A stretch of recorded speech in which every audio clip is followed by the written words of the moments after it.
È evidente che la città sia in una situazione di gravissimo stato di abbandono da tutti i punti di vista, quindi la risposta alla domanda se è stato sviluppato uno di quei punti, io non credo che ci sia bisogno proprio neanche di fare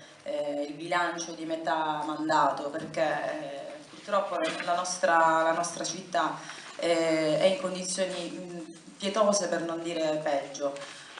Quindi io mi ricollego naturalmente all'intervento che ha fatto il professore Caserta, perché secondo me in questo momento l'attenzione proprio della città deve essere anche diciamo, a costo di sforzarsi di entrare nei tecnicismi, perché purtroppo il fatto che certi argomenti siano ostici anche da un punto di vista della terminologia, perché quando si comincia a guardare, cominciano a guardare i rilievi che la Corte dei Conti, tra l'altro mi permetto di dire che l'1 dicembre ha tradotto con un ultimatum, perché la Corte dei Conti ha fatto un ultimatum al Comune di Catania e ha detto o mi mandate questa documentazione o dobbiamo dichiarare il dissesto perché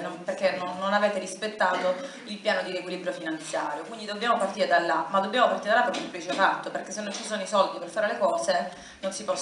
parlare di sviluppo della città, non si può parlare di migliorarla questa città, perché se tu non usi le risorse che hai, non le sai usare bene, purtroppo quello che stiamo vedendo non solo non saper usare le risorse bene, ma qua siamo al punto che non si riescono a trovare neanche le carte, cioè non si riescono a trovare, non si vogliono trovare le carte che devono essere mandate alla Corte dei Conti, che poi sono anche carte che abbiamo richiesto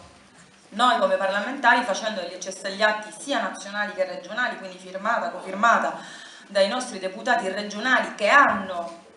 la possibilità di attività ispettiva, cosa che non hanno i parlamentari nazionali, ai quali non abbiamo ricevuto mai alcuna risposta, oltre a tutte le interrogazioni. Quindi